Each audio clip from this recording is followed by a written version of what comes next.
to Quackalope. Thank you for being here. Today we're going to be doing a comparison of the retail version of Teotihuacan City of the Gods and Teotihuacan City of the Gods Deluxe Master Set. This is the brand new Kickstarter that is happening with upgraded components, all the expansions included in one box. I mean, you can go ahead and see just the comparison between the prototype box we have and the base copy that we have purchased and is in our collection.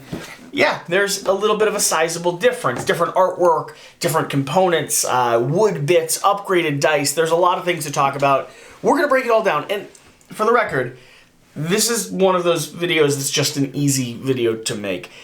This is a sponsored preview video. We are highlighting for Board and Dice, the publishing company, the differences between the product to give you a good sense as to whether or not this is a game you want to, one, pick up, and two, you want to update or upgrade the copy that you already have, because the verdict's out on Teotihuacan. It's a popular game. It's a very successful Euro game. It's one of the go-to dice placement rondel-style games. There's other games that have been inspired based off this in the genre. It's really fantastic. We have a gameplay over that you can check out if you want to dive into that. But the whole point of this video is just to talk about the differences, highlight what's happening, and give you all some information so you can make an informed decision. So, this is the box size. Let's talk, Shira, about what people are going to find over on the Kickstarter, and then I have the base components right here with us. Yeah. We'll walk you through, we'll show you directly what our prototype copy looks like and what you're getting in the base game, because this is a game that you could go out. You could go out for probably $20 and pick up a copy of the base game, used or something like that, so that you could play it. And honestly, if you've never played this before, it's worth just getting a copy, playing it before it arrives in your hands. I kind of recommend getting a base game copy and backing the deluxe copy, because it's one that's you're gonna want to have it stay in your collection. Okay. Just a quick disclaimer: everything that you see in front of you is a prototype component. They had a little bit of a mishap with some of the screen printing, but they are going to have the final components like on their Kickstarter page, and you're going to see how beautiful everything is. If things look beautiful in front of you, great. If you think, oh, there's something a little missed, then it's going to get even better. Yeah, for sure.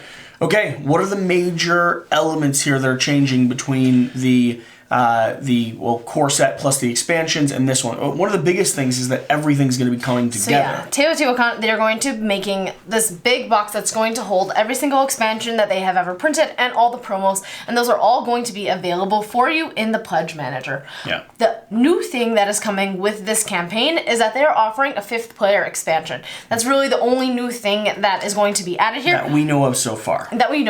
Correct. And that is going to be this green player. Traditionally, there was blue, red, yellow, and black. And now they're adding a green 5th player expansion. Now, on top of that, everything has a bit of a new skin. The layout for where different iconography and scoring mechanics are has shifted a bit. Like, we have more room for the Eclipse track here. Some of the round end, when you pop one of your 6s or you pop one of your 5s, turns into that location over here. The artwork's been redone. This is a double-sided board having 2 different types of artwork or style layouts. So everything's designed to match a little bit better. Everything kind of works together. They've taken off these temple tracks, and that is completely on a sideboard. They have made it so that incorporating expansions into this game is a lot easier. They have separate boards for the expansions, and it's all cohesive. And everything has just a base layer of upgradedness to it. We went from little chits or pieces of cardboard up to some like wooden tiles and tokens that we can play down. The dice went from plastic up to like custom Lego, custom logo with wooden rounded corners. These are slightly thicker, even though they were nice in the original game as well. So everything across the board has a little bit of an upgrade, but some of the major ones, some of the things we want to highlight. Most of the cardboard pieces are going to be wooden screen printed pieces, and so we can show you a couple here. So if we go from what was in the base retail copy of the game, and we don't need a direct comparison, I suppose, but you know, something like this, they're moving to wooden, thick, nice, clinky bits and pieces. Additionally, the resources are also going to be screen printed. So the stone is not going to be a cube anymore. The wood logs, the stone is not going to be a cube anymore. The gold are these little nuggets. And these are the wood sticks that Jesse has in the bag. And then the gold little nuggets are going to be, here's like a single one. And so all of these are kind of just going to be taken to the next level and look just that much better when you're playing with them. It's always fun to have these deluxe components to play They're with. They're screen printed and shaped. Honestly, out of all of them, I think the wood is probably the biggest upgrade. You're going from sort of annoying little twigs that are hard for your fingers to handle to kind of thicker, a little bit beefier pieces. Yeah, these were a lot of fun to interact with. Yeah. Yeah, it adds just a little bit more to the game. Moving on, when it comes to... You're going to have component bags. Okay, sure, we can talk about that. So normally you just have a plastic baggie. These are going to make it so that drawing out some of these tiles that you have to continuously draw out and place throughout the game, the blue ones that come out over here and the decorations that come out over here, you'll have a little bag. And these bags are super soft, logoed. Very soft, they work well. They close nicely, so you actually be able to store the components in them, and on top of that, they do make the gameplay experience, the functionality, quite a bit nicer. Because you're able to just draw out of a bag instead of trying to have a pile that you're sorting or trying not to see the tiles that you're grabbing if they're sitting, let's say, in a clear bag still. Usually you just have to stack them face down next to the board and then start flipping them over. Do you want to compare the pyramid tiles? Yeah, so the pyramid tiles in the base game, in the original game, were fairly nice. Yeah. And I'm not sure if they're going to keep with this beige color or if they're gonna shift to more of a white. I personally like the more earthy color. But you can see in the prototype copy we have here, they are, instead of more of like maybe a covered plastic, these are full-on wood. They feel nice. They're slightly thicker. Yeah. They have a little bit of a different color and a little bit of a different shape as well. They're not quite... but still very comparable, so that they are going to offer a pledge in the pledge manager that if you just want to beautify, if you already have all the current gameplay content at home and you just want the pretty things and make your copy more beautiful, you're going to have that and it's going to be compatible with what you currently have. Yeah, so that's one of the things you have to decide as a player. Do you want everything kind of cohesively working together, from artwork to new player boards to the upgrades? Or do you just want the stuff that they consider the core elements, the stuff that's going to take your base copy and just make it a little bit nicer? Some of the screen printed pieces, like for instance, we're now going to have these are our score markers, screen printed meeples, and all the expansions that come with different meeples now have kind of custom cut out screen printed characters. Yeah. If I'll throw it on the ground, well, I did successfully. Same thing with our scoring tracks. We Each have one our is own going to little be slightly symbols. individualized for that track and just enhance the experience overall. One of the things that I actually like quite a bit in terms of the changes that have been made here is going to be the shift when it comes to the personal player items. Yep. So for instance, we go from kind of round wood to screen printed wooden discs. I like that. These are a little bit, they fit better on the tiles. And even among these tiny little screen printed discs, each one has a slightly different symbol to show you what track it belongs to, so that you know this is going up the pyramid track. These are for the science discoveries. These are going up the Walk of the Dead. But then I don't know if you're like me on this, but I personally really like upgrading dice.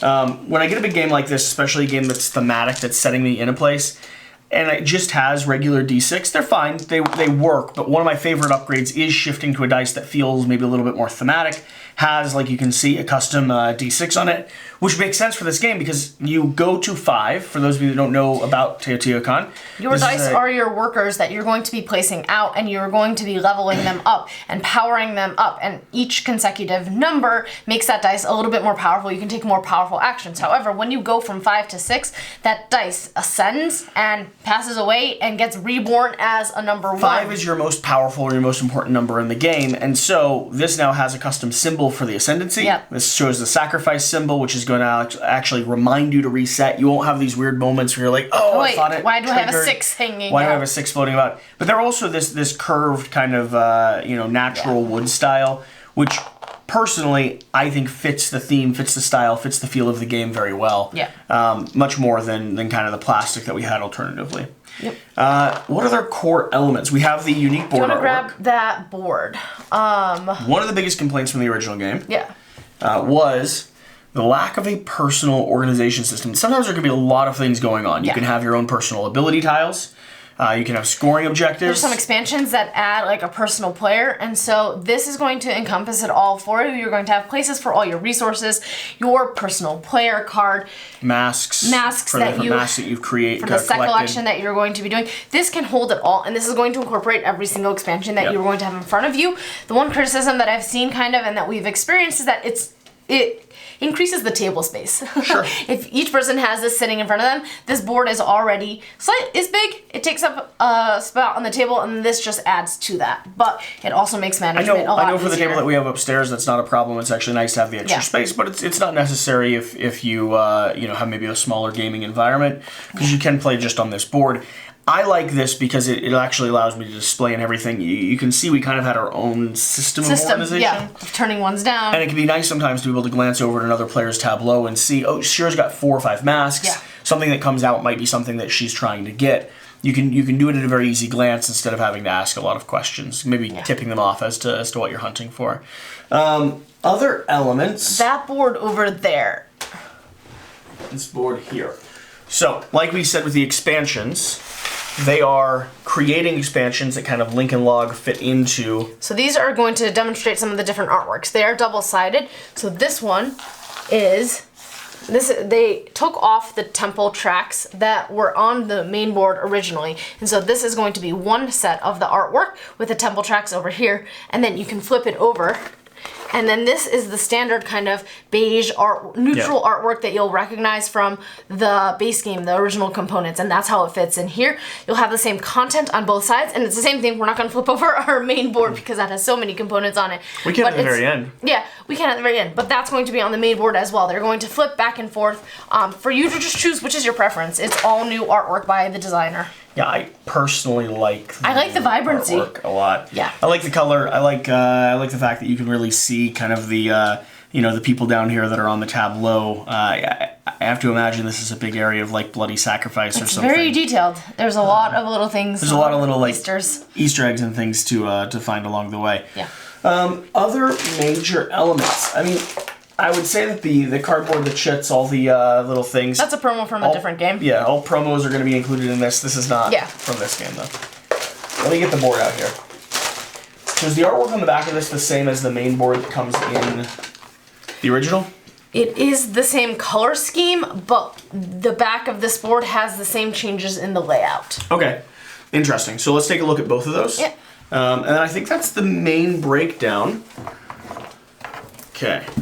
So, this is the original board. Now, some things to take note of. You can see that the style of it's very similar, but it's going to be quite a bit more crowded. We have the 3 scoring tracks that, like Shira said, has now been brought off, and they fit more naturally with some of the expansions that have been added instead of a floating scoring track off to the side. Yep. All of these have now become modular. They were originally modular. You could put them down and rearrange their order. Yep. That's kind of more of an advanced variant after you've played a couple times. But we now have thicker cardboard, and it'll be easier to kind of float them around the board. The area where you actually put on things here onto the... we put on the monuments, instead of it being off the board over to the side, or built down here, you'll actually have it around this along with the different decorations that you have. Your decorations will be on one side. Your bricks that you're going to lay on the temple are going to be on the other side, and so they're going to be right next to the temple for you to see and kind of organize it. The Walk of the Dead makes more sense over here because it's right next to where it actually matters in scores. Yep. This track here, like I said, the resources that you get for an expired dice, for an ascended dice, are now moved over into this top section, and this is going to be the Eclipse track, which is given a lot of space to itself, so you can really see what's happening. I believe they made this slightly bigger. These are when you score an eclipse, these are what you go through, and so this is slightly bigger and more prominent. And then this track, again, is going to be near where it actually matters, which is going to be over here on this track. These are where you grab So as we move this, pay attention to some of those changes, and you can kind of see if you want to point out some of those differences. So the Walk of the Dead, like we pointed out, is over here, which corresponds to the number 6. And these are where the houses are going to stand, where the points are going to be scored from.